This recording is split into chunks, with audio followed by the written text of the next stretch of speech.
Hola, ¿cómo les va? Bueno, vamos a comenzar este núcleo de planificación. Es un núcleo interesante.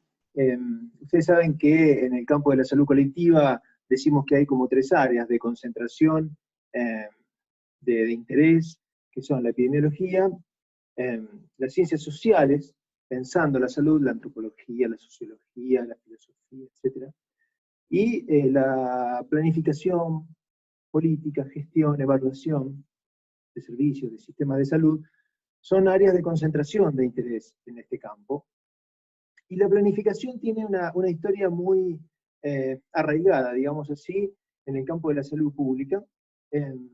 Y hoy vamos a comenzar por contextualizar históricamente eh, su emergencia y su consolidación como ámbito de saberes y prácticas a lo largo del tiempo, en los países de América Latina en especial, y me voy a enfocar en dos autores que vamos a seguir analizando a lo largo de los próximos encuentros, como son Mario Testa y Carlos Matus, que después se los voy a presentar mucho más formalmente, por decirlo de algún modo. Pero me interesa mucho comenzar por esta contextualización histórica, digamos, que es algo que tiene mucha importancia para nosotros. Así que vamos a comenzar por allí. Después de la Segunda Guerra Mundial, y producto tal vez de los desarrollos teóricos y metodológicos de la economía, detrás del pensamiento de Keynes, por ejemplo, no solo de Keynes, pero en especial de él, diría, y la posibilidad de desarrollar políticas económicas anticíclicas, o sea que tratar de prever las crisis y empezar a tener pues, nuevos recursos para actuar sobre la economía, comenzó a desarrollarse esta tendencia de la planificación económica, digamos, con especial énfasis en los países que podríamos llamar eufemísticamente en desarrollo, entre comillas, para que los países, digamos, más postergados pudieran, de algún modo, desarrollarse y expandir sus capacidades, etc. Comenzó esta historia a fortalecerse hacia finales de la década del 40, después de la guerra, como les dije, década del 50, y por ejemplo se fundó la Comisión Económica para América Latina en el año 48, el Consejo Económico y Social de la Organización de Estados Americanos, empiezan a sucederse, y fíjense que siempre hay una cosa interesante, que todas las instituciones, como por ejemplo la que figure allí abajo en la diapositiva, el ILPES, Instituto Latinoamericano de Planificación Económica y Social. Esto, me quiero detener un segundo en esto, hay como una especie de presupuesto de que si se da el desarrollo, el tan mentado desarrollo económico, el desarrollo social viene por añadidura. ¿No? Hoy sabemos claramente que esto no es así, que países muy desarrollados económicamente no son tan desarrollados socialmente, y si no, prendan el televisor y miren lo que está pasando en Minnesota. Producto de este movimiento, por decirlo de algún modo, se realiza una reunión muy importante en Punta del Este en el año 1961, que se conocía con el nombre de Alianza para el Progreso, que es un programa de ayuda, entre comillas, de ayuda económica y social de Estados Unidos para América Latina en el gobierno de Kennedy. Allí está la foto del Che Guevara, porque fue, claro que el Che Guevara no fue en representación de Argentina, obviamente fue en representación de Cuba, y de hecho fue el único voto en contra que hubo en esa reunión, y los argumentos, simplificando los argumentos que él esgrimió para oponerse, digamos, a aceptar esa propuesta de financiamiento con crédito de Estados Unidos, fue que, según él, las metas a las cuales se estaban comprometiendo los países latinoamericanos en ese marco de la Alianza para el Progreso no iban a poder cumplirse, los países no iban a poder cumplir las metas de educación, salud, etcétera, a las que se estaban comprometiendo, porque para poder cumplir con esas metas había que salir, digamos, del sistema de producción capitalista. Dentro de ese sistema era imposible cumplir con las metas, de hecho ninguno cumplió con las metas, como casi siempre sucede.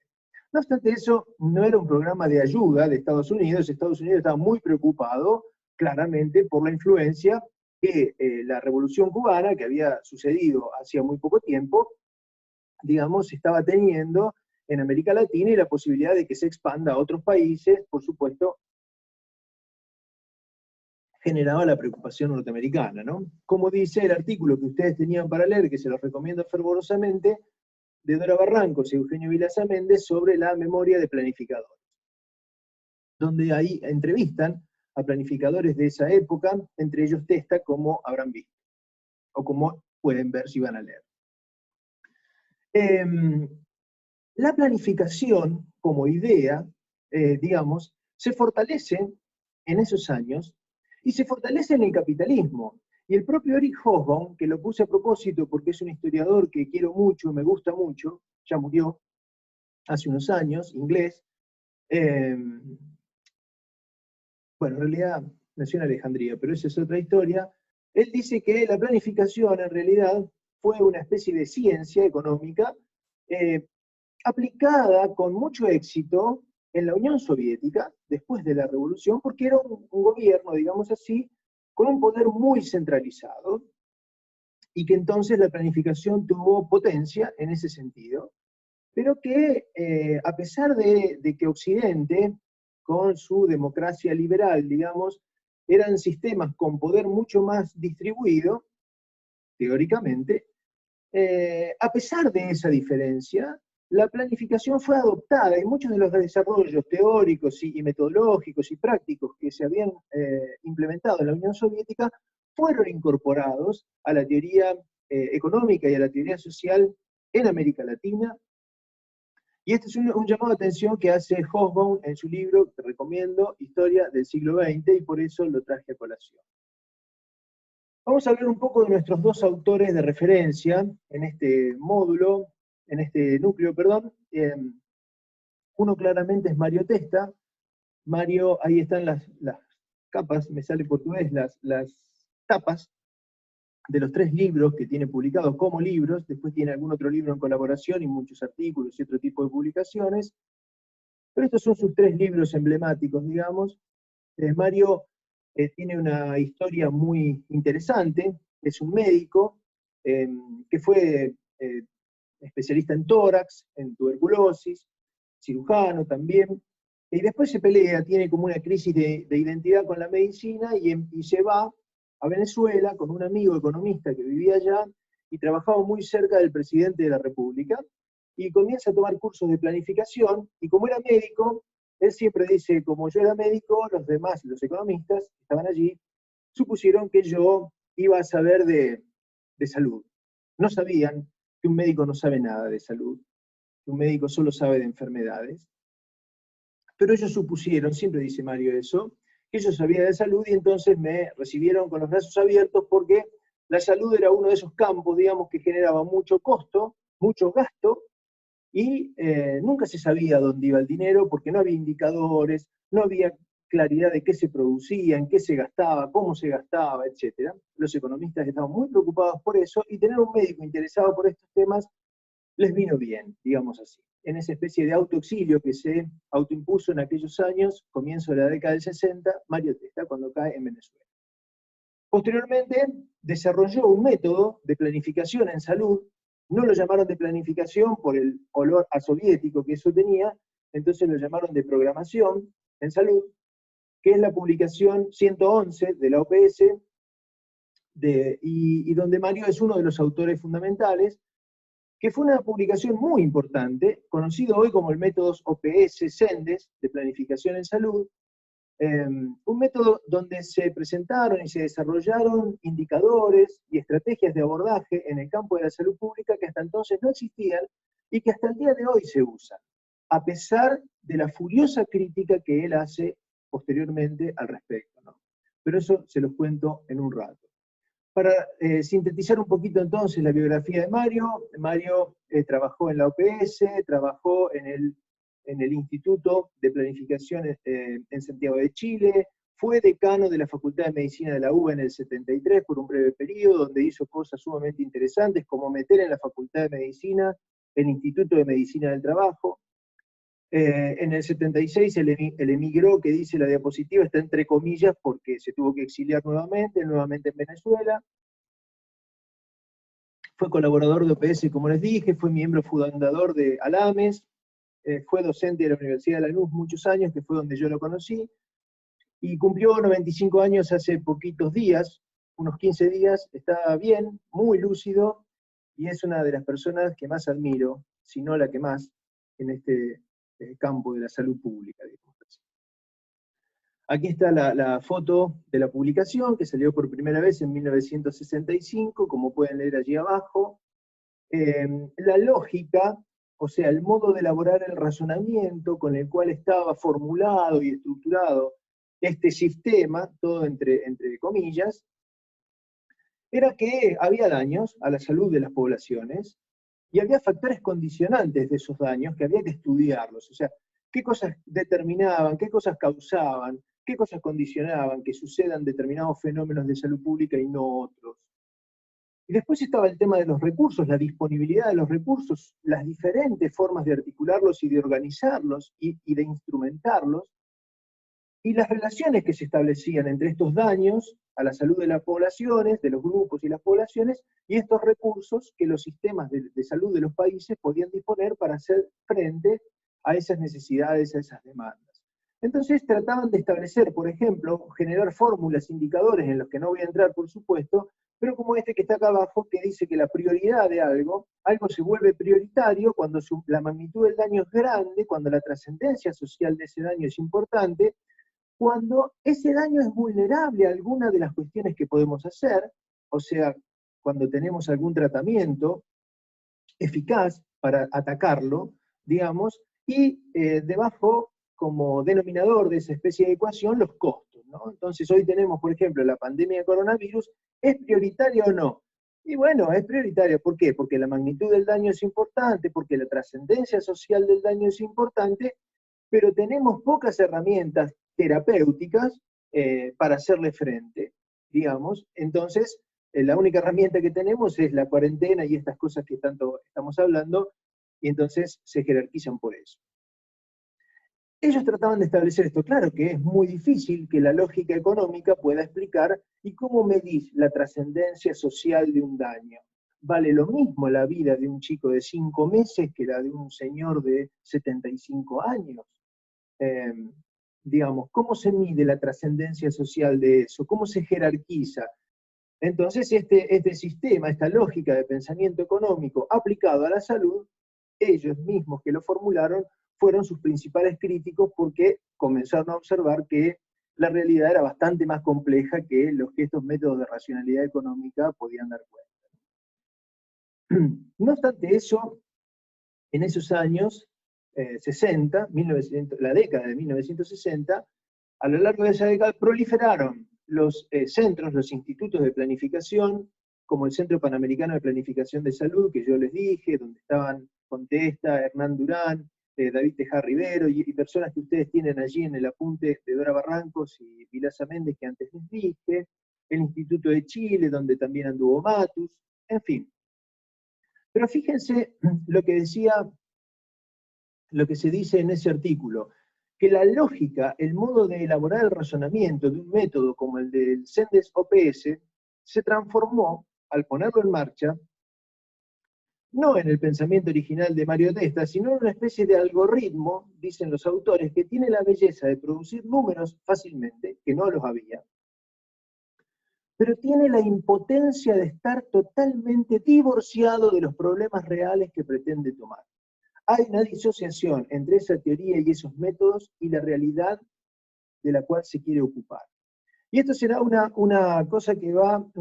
cuestión que va a atravesar toda nuestra reflexión en este módulo de planificación.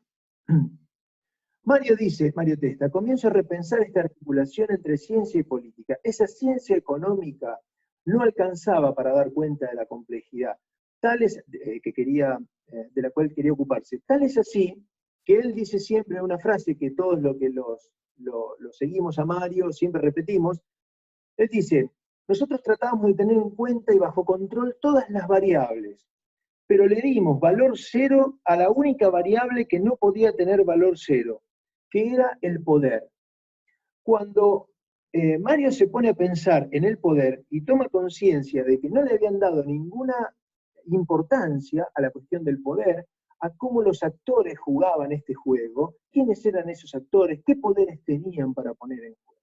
Cuando se introduce la idea del poder en su reflexión, toda aquella construcción teórica basada en una racionalidad técnica, económica, matemática, les diría, estadística, se desmorona. Para él se desmorona. Nosotros seguimos defendiendo que muchas de esas cosas han sido muy útiles, pero para él se desmorona, y entonces dice, no se trata solo de una cuestión técnico y científica, se trata de desarrollar capacidades tecnopolíticas, capacidades técnicas que son necesarias, pero no suficientes, para dar cuenta de esta complejidad. Es imprescindible pensar también en términos políticos. ¿Qué significa en términos políticos? Pensar en el poder, en la distribución del poder en la sociedad. Y entonces se autocritica, van a poder leer su autocrítica, y dice, yo antes hacía ciencia, Mario Testa no hacía política, después hice política, no hice ciencia, y fue en el momento del gobierno militar del 76, en el momento en que se tuvo que exiliar y eso, cuando empezó a pensar y a trabajar más consistentemente esta articulación entre aquella formulación de carácter eminentemente técnico y esta necesidad de imbricarlo con lo político. Allí tienen fotos con Puiggrós, que era el rector de la Universidad de Buenos Aires en el 73, cuando Mario fue decano de la Facultad de Medicina. Estas fotos son muy lindas, por eso se las muestro. Vamos a un poquito a nuestro otro autor de referencia, que es Carlos Matus.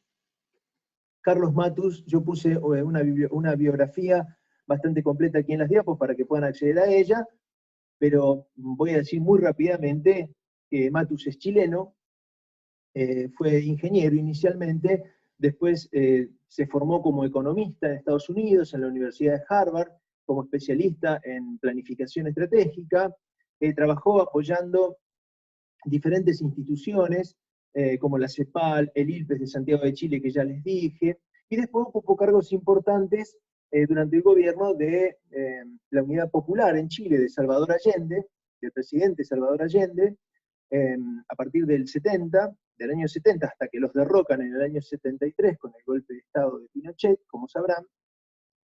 Ocupó, digo, en el gobierno socialista de Salvador Allende cargos importantes, fue presidente de la Compañía de Acero del Pacífico, fue presidente de la Casa de la Moneda, fue ministro de Economía, y luego del golpe de Estado en el que son derrocados, digamos, él va preso, está 2 años preso, hasta que logra exiliarse en Estados Unidos y después en Venezuela. Allí lo tienen a Matus, en la foto, formando parte del gabinete de Salvador Allende, que está en el centro. Murió en el año 98, en diciembre del año 98, 1998, y podemos decir que tanto Matus como Testa, en esa época, de la década del 60, estaban de algún modo, más allá de que tenían formación un tanto ecléctica, estaban en la ola del desarrollismo, que era la onda económica del momento, más allá de que ellos eran muy críticos de esto. No obstante, eso era el clima de época, digamos, y encontré esta definición que me pareció clara por lo sintética de otro pensador muy importante, no latinoamericano, que es Edgar Morin, que dice, el concepto de desarrollo siempre tuvo una base técnica y económica, que es esto de que venimos hablando, medible por indicadores de crecimiento y de ingresos.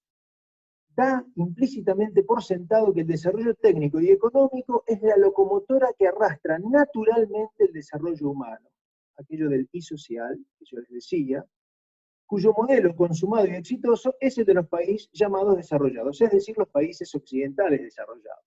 Esa visión supone que el estado actual de las sociedades occidentales constituye el objetivo y la finalidad de la historia humana. Dice Morin de un modo muy crítico y muy interesante, que no voy a desarrollar, pero me parece que clarifica un poco esta idea de contextualizar que estoy queriendo desarrollar. podríamos decir entonces que en aquel estado de carácter desarrollista, la lógica de planificación, o sea, el modo de elaborar el razonamiento dominante, era una planificación normativa, determinística, prescriptiva, con una racionalidad económica muy estructurada, pero que no podía dar cuenta, como dijimos y como estos dos autores, Matus y Testa, van a decir a lo largo de toda su obra posterior, no podían dar cuenta de la complejidad de lo que tenían entre manos. La conflictividad social de América Latina a partir de la década del 70 empieza a constituir un campo propicio, digamos así, para ser amables, cuando el Estado se vuelve una arena, un campo de lucha sumamente tenso, con enfrentamientos muy graves entre diferentes grupos de poder, empieza a agregársele a la planificación esta cuestión del pensar el poder, pensar en los juegos de poder, pensar las relaciones entre actores, pensar en términos más procesuales, en términos más relacionales, en términos, en síntesis, más estratégicos. Y se le agrega este adjetivo estratégico para tratar de dar cuenta de eso. Recuerden la frase de Testa, le dimos valor cero a la única variable que no le podíamos dar valor cero, que no podíamos desconsiderar, como dicen los brasileños, que era el poder.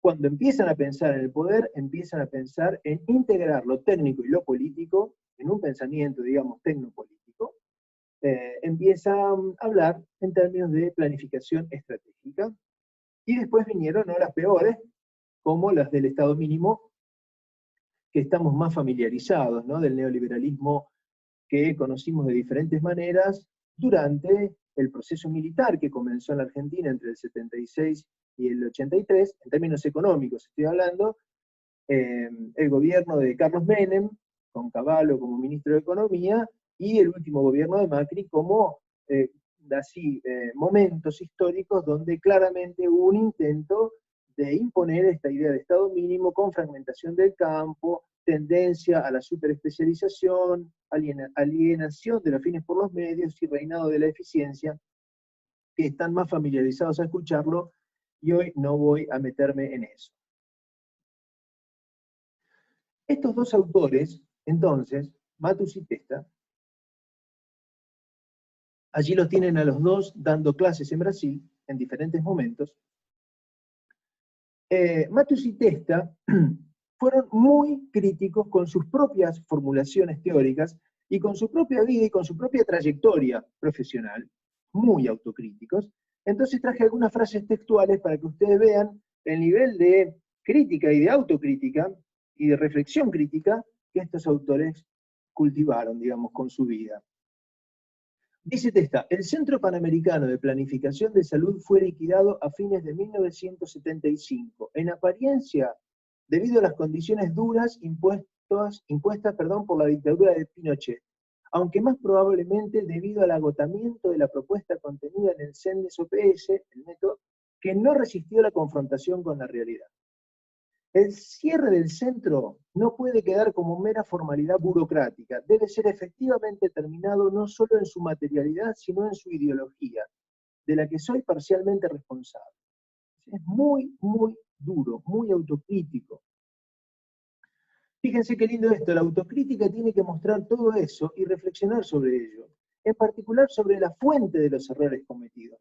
El principal de los errores, dice él, que fue el desconocimiento de la historia que estaba transcurriendo, para incitar a la conciencia social a tener cada vez más presente el hecho elemental de que nuestra cotidianeidad es la materia permanente con la que la historia construye el pasado, el presente y el futuro.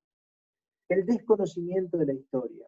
Ellos desarrollaron métodos de planificación que pretendían aplicar descontextualizadamente en todos los países de América Latina, como mínimo, como si fueran iguales, como si no importara su contexto histórico, cultural, ambiental, político, etc. ¿Está? Uno de los primeros errores fue la aceptación, dice Testa, del campo de la salud. Ya no habla de sistema, ya empieza a hablar de campo de la salud tempranamente. Entonces, Un error fue la aceptación del campo de la salud como un campo que entraba sin especificidad en el dominio de lo económico. Esta cuestión de pensar la organización de salud y la organización social que de ello se deriva desde la lógica y la racionalidad técnica económica, ¿no? Esta es una crítica fundamental. Entonces él dice, empieza a hablar de la necesidad de incorporar lo político en su verdadero carácter de conflicto y no como se utilizaba conceptualmente y se sigue utilizando con el significado de una orientación general de las actividades. Esto es muy interesante porque allí él le está diciendo, lo político no es la política. La política tiene que ver con las formalidades de la política, con las reglas, las disposiciones, las leyes, pero lo político tiene que ver con la distribución del poder, tiene que ver con la constitución de la sociedad como tal. Entonces, él habla de la necesidad de incorporar lo político, o sea, esta segunda perspectiva, que vamos a analizar en mayor profundidad más adelante. Está esta síntesis entre lo científico, técnico y lo político, como anverso y reverso de una misma moneda, ¿no? Esta es una cuestión, esto de lo tecnopolítico, es una cuestión que ambos autores de diferente manera abordan, trabajan y jerarquizan, Matus y Testa. Ya lo vamos a ver a posteriori en Matus. Testa dice una cosa muy linda que es esta. El procedimiento estratégico, el pensamiento estratégico, no intenta establecer normas, intenta desencadenar procesos. No se trata tanto de fijar normas, de prescribir, de determinar cómo las cosas deben ser, sino que se trata de desencadenar procesos que tiendan a ir para ese lado a donde queremos ir.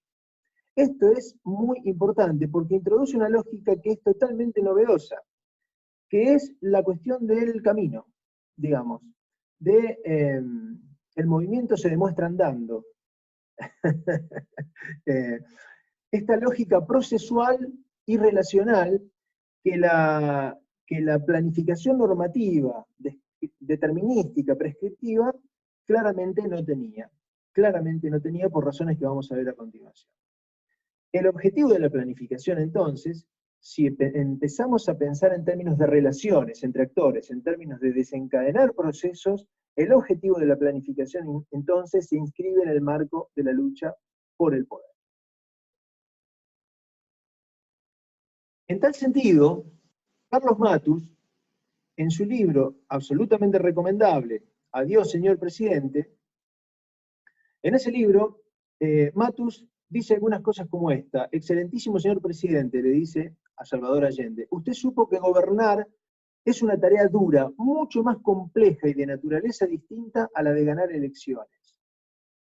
Matus decía que nuestros partidos políticos en América Latina son máquinas electorales, quiero decir, máquinas en el sentido bien aceitadito, saben cómo ganar elecciones, saben cómo jugar el juego de ganar elecciones. Entonces nuestros partidos políticos son máquinas electorales, pero son momias de gobierno. Puestos a gobernar, el de derecha parece izquierda, el de izquierda parece derecha, son gobernados por las circunstancias. Los gobernantes son gobernados por las circunstancias. La discusión ideológica es previa para ganar la elección. Una vez ganada la elección, las circunstancias definen el rumbo de ese gobierno porque el gobierno no tiene capacidad de gobernar a las circunstancias, digamos así. Entonces, esta es la obsesión de Matus, y por esto la necesidad de que un conocimiento técnico puro no alcanza, es necesario, pero no es suficiente, como tampoco es suficiente el conocimiento del juego político exclusivamente, sin capacidad teórica, metodológica, técnica. Entonces, gestionar, gobernar, implica una síntesis tecnopolítica muy compleja y que me gustaría que ustedes empiecen a pensar en términos de si alcanza para ser un buen médico, por ejemplo, o para trabajar en un centro de salud, en un hospital, se alcanza para gobernar las circunstancias en las que van a jugar el juego exclusivamente con el saber técnico médico. ¿Es necesario? Lo es. ¿Es suficiente? No lo es. No lo es. ¿Por qué? Porque trabajamos con personas, no con enfermedades. de esto que venimos charlando desde el comienzo, y que vamos a seguir conversando. Entonces, estoy empezando a forzar el traer la reflexión que proponen estos autores para otro objeto de estudio, empezar a traerlas para nuestro campo de juego y de reflexión, ¿no? Nuestra propia práctica, digamos, como médicos, como trabajadores de la salud. Y él dice, usted pudo constatar en carne propia que estábamos impreparados para gobernar, que no teníamos capacidades de gobernar, pero que no sabíamos que no las teníamos. Siempre habla de que no sabíamos que no sabíamos, digamos, ¿no? Y él cuenta en ese libro, Adiós, señor presidente, cuenta escenas, les llama así, escenas, donde los técnicos opinan muy racionalmente, con una lógica técnica, y los más políticos se enfrentan a ellos desde el olfato político, del juego de la política, y hay una incomprensión, son como dos idiomas que no se entienden mutuamente, y hay disputas eternas que no conducen a nada, y muy poca capacidad de guiar el juego del gobierno hacia donde queremos llevarlo. Y entonces este libro de Matus es imprescindible. Para quien le interese este autor, se lo recomiendo fuertemente. Adiós, señor presidente. Sigue hablando de esta necesidad de combinar lo técnico y lo político. Voy a avanzar más rápido. Matus dice que la planificación normativa, la planificación de los 60, que yo les conté antes, que ambos, Matus y Testa, encarnaron, esa planificación estaba basada fuertemente en una lógica del debe ser, donde hay un sujeto, en este caso el Estado, planificando un objeto que se comportaba conforme a la explicación que hacía ese Estado, ¿no? Entonces, era un sujeto planificando un objeto, esto que también lo hemos charlado para la práctica clínica inclusive, una relación sujeto-objeto, donde el otro, sea la realidad o sea un paciente, es reducido a la condición de objeto, y hay un sujeto que piensa y actúa sobre un objeto que se comporta pasivamente conforme a los designios de ese sujeto. Nada más lejano de la realidad. La realidad no es así, la realidad es una realidad sumamente compleja, con bordes muy poco definidos, donde lo que debe ser para uno no debe ser para el otro, donde hay pujas de poder, donde hay confrontación de intereses, donde hay incomprensión de la lógica del otro, del punto de vista del otro. Entonces, aquella lógica determinística, prescriptiva, basada en una racionalidad técnica y enfocada en soluciones, es una lógica totalmente desenfocada para las necesidades del juego social y de la complejidad del juego social, y salud como ámbito, como campo productor de servicios, es paradigmático en esto. La realidad es muy compleja, hay muchos actores implicados, con mucha carga de intereses, con mucha carga ideológica, con mucha historia, buena, mala o regular, jugando, interactuando. Entonces, más que una lógica de soluciones que se prescriben,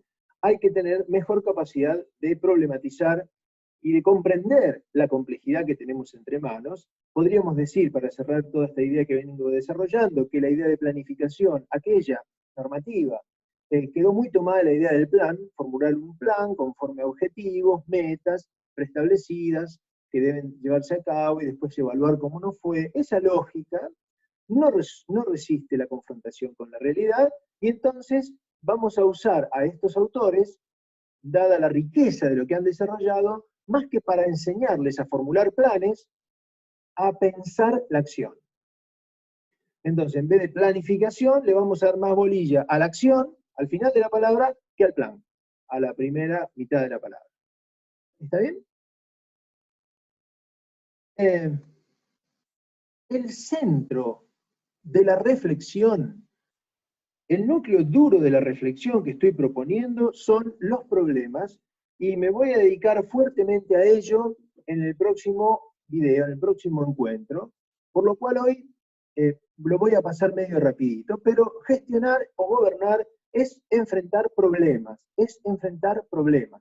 no ir con soluciones preconcebidas, sino enfrentar problemas en un campo de juego que es sumamente complejo, que puede tener diferentes niveles de análisis, que puede tener diferentes perspectivas de observación y de comprensión, y que entonces puede ser más o menos simple, más o menos complejo, en función de las variables que estén involucradas, puede estar más o menos definido en función de si conozco o no cómo interactúan esas variables entre sí, y si conozco o no cómo intervenir eficazmente sobre las variables que están en juego.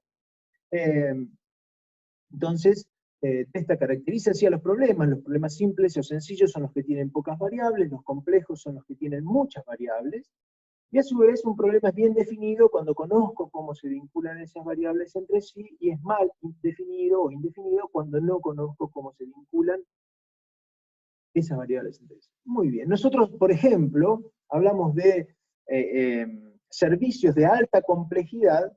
Bueno, son de alta complejidad porque los problemas que se abordan allí son complejos. ¿Y por qué son complejos? Porque tienen muchas variables en juego, perfecto. Pero un terapista formado, con cierta experiencia, sabe mucho de cómo se vinculan las variables que están en juego allí, pensando en la enfermedad, sabe mucho cómo abordar eso, entonces muy probablemente muchos de los problemas que en un servicio de alta complejidad se aborden sean problemas complejos y bien definidos. Ahora, le llamamos baja complejidad al primer nivel de atención, al primer nivel formal del sistema de atención, le llamamos baja complejidad, cuando en realidad es allí donde vamos a abordar consumo problemático de sustancias, violencia de género, etcétera, etcétera, etcétera. Problemas realmente muy complejos y a su vez indefinidos, o mal definidos. Complejos porque tienen muchas variables intervinientes, indefinidos porque no sabemos cómo se vinculan esas variables entre sí y mucho menos cómo actuar eficazmente sobre ellas para resolver esa situación. Entonces, esta caracterización me parece importante por esto. Otra idea que ya viene dando vueltas en nuestras clases, y quiero decirlo con total claridad, nuestra formación profesional es una formación fuertemente disciplinar. Entonces los médicos estudiamos medicina. Fíjense que la lógica de la formación es, bueno, muy bien, soy médico, después hago clínica, después hago gastroenterología, después hago hepatología, después me dedico a enfermedades hepáticas vinculadas al consumo de alcohol, y después me vuelvo especialista de la citocromo P455, que es una enzima que y voy al congreso de Congodia a presentar en mis trabajos sobre la enzima esta que soy especialista. Quiero decir, vamos de la idea de profundizar el conocimiento, es ir de lo general a lo particular, me vuelvo súper especialista de una parte chiquitita, y gracias a que ahora soy un súper especialista, me nombran director del hospital, o peor, jefe del área programática, o peor, secretario de salud del municipio, o peor, ministro de salud de la provincia, o peor, ministro de salud de la nación, y entonces tengo que enfrentar problemas que de ninguna manera respetan esa lógica disciplinar vertical. Los problemas que se enfrentan en la gestión del gobierno son problemas sociosanitarios, no solo sanitarios, que cruzan transversalmente sin respetar las lógicas disciplinares en que nos formamos, o nos conformamos, o nos deformamos como sujetos de la acción. Y entonces esto es una cosa sumamente fundamental. El objeto de reflexión son los problemas, y una sola lógica disciplinar no suele alcanzar para dar cuenta de la complejidad que tenemos entre manos, porque el COVID, la pandemia actual, no es solo un problema sanitario, claramente, es un problema político, es un problema ambiental, es un problema económico, un problemón económico, es un problema social, es un problema psicológico para muchos, es un problema tremendamente complejo que no respeta ninguna lógica disciplinar vertical, ¿no? Entonces, para cerrar un poco esta especie de caracterización de los problemas, hablemos de que hay problemas simples o complejos, definidos o indefinidos. Matus a los problemas complejos y mal definidos les llama problemas cuasi estructurados, porque están conocemos parte del asunto, pero no los conocemos en la complejidad que realmente tienen como para poder abordarlos. Entonces son problemas que merecen una reflexión antes de actuar. Son problemas muy complejos que conviene reflexionar y observarlos desde múltiples puntos de vista y juntar a diferentes actores para ver cómo lo ven, un poco a cuento de lo que está pasando en la actualidad, ¿no? Lo digo de otro modo. Si ustedes tienen problemas simples, bien definidos, y encima son repetitivos, conocidos, no van a hacer una reunión de expertos, ni van a aplicar el protocolo que está preestablecido y está muy bien. Digamos, si viene un chico con broncoespasmo a la guardia, sé que le toca hacer 2 nebulizaciones, no sé qué, no sé cuánto, los 20 minutos lo controlo, no sé, lo que sea. Está preestablecido. Y lo meto en esa norma. El problema es cuando quiero abordar normativamente problemas complejos y mal definidos, problemas con implicancias políticas, con implicancias técnicas, con implicancias sociales, con implicancias ambientales, culturales, etc. Entonces nos vamos a enfocar en los problemas fuertemente, y sobre esto voy a profundizar un poco más en el próximo encuentro, para no aburrirlos en este. Pero quiero dejar bien claro que este va a ser nuestro objeto de reflexión: cómo pensar los problemas. ¿Está bien? ¿Por qué? Porque más que pensar en términos de resolver problemas, tengo un problema, lo identifico, pongo en práctica algo, lo soluciono, más que pensar en eso, que en la gestión mucho no se da de ese modo, más vale que empecemos a pensar en términos de intercambio de problemas. Abordando problemas, atacando problemas, intentando resolver problemas, voy a estar generando nuevos problemas en una rueda infinita, y donde puede ser un uso positivo de eso o un uso muy negativo, digamos. Pero es mejor que empiecen a pensar en términos de intercambio de problemas. Resolver problemas es generar problemas o nuevos problemas u otros problemas.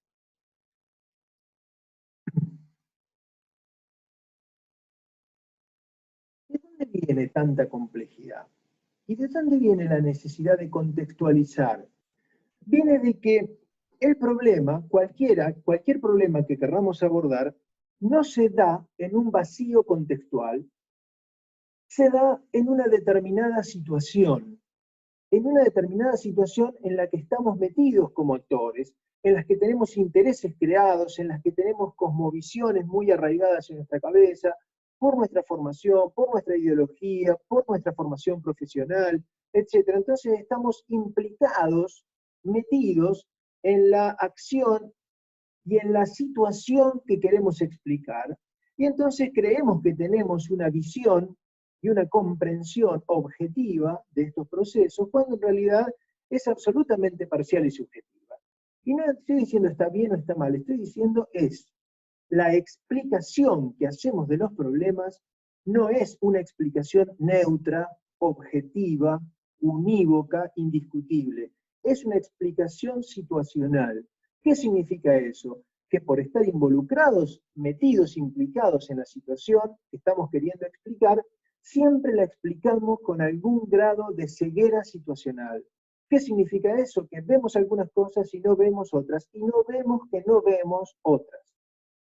Siempre estamos explicando una situación en la que estamos metidos y nunca tenemos la visión total de la cuestión. Vamos a pasar rápido esto. Entonces, el diagnóstico unívoco, neutro, científico, puede ser útil y necesario para explicar alguna parte del asunto. Le dio positivo el test del coronavirus. Perfecto. Ahora, la situación de salud que vamos a tener que abordar va a requerir una explicación situacional, porque esto sale por los medios, porque esto genera pánico a la población, porque esto tiene que ver con el...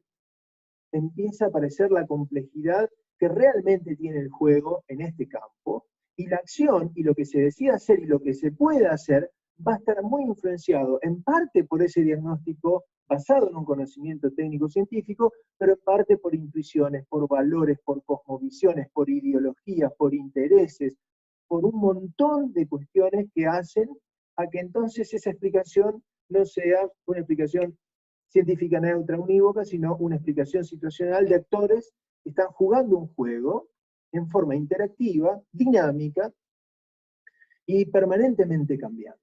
Permanentemente cambiante. Esta es la complejidad de la cuestión. siempre explicamos con algún grado de ceguera situacional, dice Matus. ¿Qué es esto? Que hay parte de la realidad que no vemos, y que no vemos también. Siempre explicamos con algún grado de ceguera situacional, y háganlo extensivo a sordera situacional, falta de tacto situacional, falta de olfato situacional, y todos los sentidos que ustedes quieran, ¿no? La explicación también va a estar influenciada por la posición que el actor ocupa en el campo. Este es otro aspecto importante que vamos a abordar en algún momento. Pero la idea ya quedó clara. Entonces, para ir cerrando el encuentro de hoy, aquella planificación con la que se pelean ambos autores, Matus y Testa, que hoy llamamos planificación normativa, aquella planificación, digamos, de los años 60, es una planificación donde el planificador está explicando una realidad desde afuera, digamos así, donde hay un sujeto que planifica un objeto, por ejemplo, el Estado planificando la realidad económica y social. La realidad es reductible a campos concretos sociales y se explica por medio del diseño de modelos analíticos basados en una relación causa-efecto, se explica técnicamente desde una lógica causa-efecto.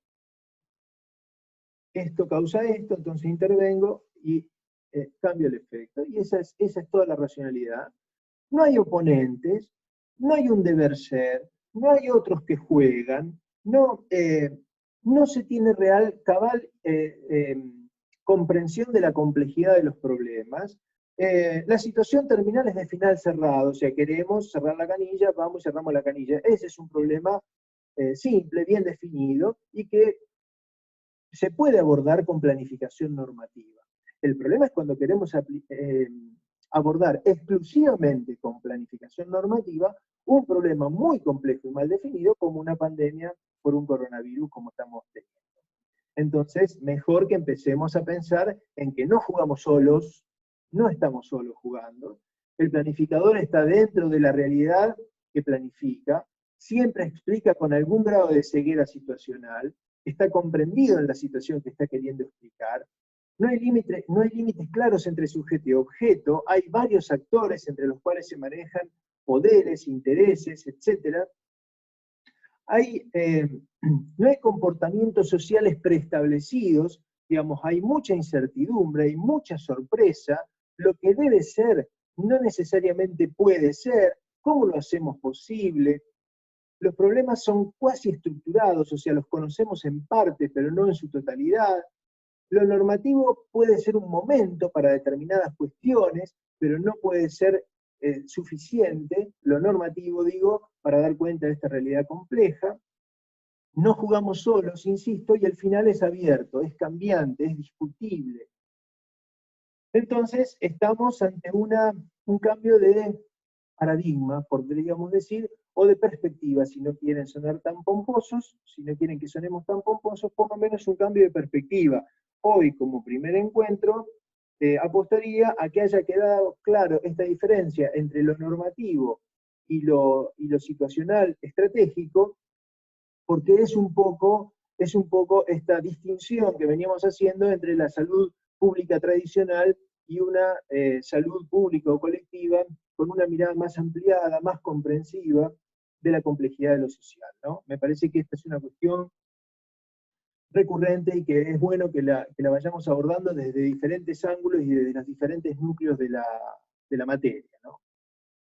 Hay una diferencia, para ir cerrando, entre estos dos autores, y es que mientras Matus está pensando en la planificación de un gobierno, porque fueron los espacios que ocupó, digamos, Testa siempre pensó más como un militante de base, como cómo se construye una transformación social, no desde la cúspide del gobierno, sino cómo se construye una transformación social en el campo de la salud y en lo social general, en la totalidad de lo social, desde la base, de cómo se construye desde el pie. Como decía la canción de Citarrosa, crece desde el pie, musiquita, crece desde el pie. Una vieja canción que pueden buscar. La planificación estratégica situacional de Carlos Matus tiene diferentes momentos, y esto lo voy a abordar la próxima, pero se los digo brevemente ahora. Digamos, Matus dice que para los problemas complejos y mal definidos, estos problemas cuasi estructurados, que son los problemas típicos de la gestión y del gobierno, hay que pensar antes de actuar. De hecho, define la planificación así, define la planificación como un cálculo, como una reflexión que precede y preside la acción. No solo explica antes de actuar, sino que explica para actuar y analizar si vamos para donde queremos ir y para llevar la cosa para donde queremos ir. O sea que, en Matus, planificación implica también gestionar y gobernar. No solo hacer el plan, sino llevarlo a cabo, ¿no? Y todo lo que eso implica. Toda esa reflexión, pedagógicamente, y solo pedagógicamente, la distribuye en 4 momentos. En 4 momentos, que no se dan así 1, 2, 3, 4, 1, 2, 3, 4, sino que en todo momento están los 4 momentos metidos, digamos, y que solo desde el punto de vista pedagógico uno los distingue, los discrimina uno del otro, y los vamos a ver así, separados y juntos, por decirlo de algún modo. El momento explicativo es el momento de explicar el problema, de cómo fue el problema, cómo es actualmente y cómo tiende a ser ese problema. Identificar problemas, identificar los actores, jerarquizar esos problemas, jerarquizar cómo esos actores juegan, cuáles son más importantes, cuáles menos, tratar de comprender situacionalmente esta presentación de los problemas para ver cómo podemos abordarlos mejor, cómo pensar antes de actuar. A ese momento, digamos, de identificación de estas cuestiones, de los problemas, de cómo los jerarquizamos, cuáles vamos a abordar primero, qué actores están implicados, sobre cuáles podemos influir, sobre cuáles no, pensar la situación, pensar los problemas antes de poner en práctica acciones, a eso le llama momento explicativo. El momento normativo, fíjense que lo que antes era la planificación normativa, ahora es solo un momento de la reflexión. El momento normativo es un momento del debe ser. Bueno, muy bien, acá sí. ¿Qué vamos a hacer? En función de haber hecho y construido y elaborado esta explicación del problema y de los problemas, y de comprender los actores que juegan, etc. ¿Qué proponemos hacer? Eso es lo que prescribimos. Proponemos hacer esto. Esto es lo que para nosotros debe ser. Ahora, que lo propongamos no es suficiente para que se haga. Hay que hacerlo posible. Y entonces hay que pensar estratégicamente. ¿Lo que estamos proponiendo es viable? ¿No es viable? ¿Cómo le construyo viabilidad? ¿Con quién me tengo que asociar? ¿Con quién me tengo que juntar? ¿Con quién probablemente me tenga que pelear? O lo que sea. ¿Cómo examino la viabilidad de mi plan? ¿Cómo le construyo viabilidad a lo que quiero hacer? Eso lo vamos a abordar, las cuestiones teóricas, metodológicas que Matus propone, las vamos a ver en lo que él llama momento estratégico, y hay un momento del hacer, que él llama táctico operacional, que es el momento de poner en marcha la acción que queremos hacer, pero es un momento donde además de actuar, vamos a estar reexplicando, reprogramando y reanalizando estratégicamente, con lo cual estos momentos están como superpuestos, ¿no? Y en determinadas circunstancias uno puede adquirir un cierto protagonismo mayor, pero solamente los vamos a separar en términos pedagógicos explicativos, pero en la realidad se dan bastante juntos, digamos.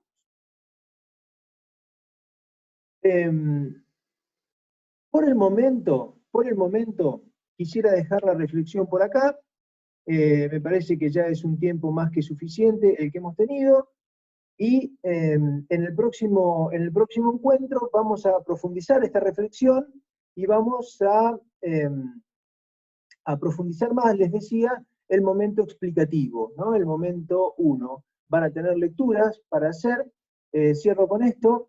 De todas las lecturas que les vamos a proponer, hay una en especial que me gustaría que lean, que no es mucho, es un librito que se llama El método PES, el método de planificación estratégica situacional, de Carlos Matus, que figura a nombre de Francisco Huertas, pero en realidad es una autoentrevista que Matus se hace a sí mismo con un nombre ficticio, para desarrollar su idea, y sería bueno que la lectura de ese libro, que no es muy grande, son unas 96 páginas, que ese libro lo lean completo porque les va a facilitar la comprensión de estos encuentros virtuales que no facilitan la comprensión de este tema tan, o potencialmente tan complejo, ¿no? Así que la lectura va a ayudar. De todas las lecturas propuestas, insisto, les sugiero que lean en forma completa ese librito que lo vamos a ir tocando a lo largo de los 4 encuentros más teóricos, digamos así, de este núcleo de planificación. Bueno, por el momento nada más. Muchas gracias. Espero no haber sido muy extenso. Nos vemos la próxima.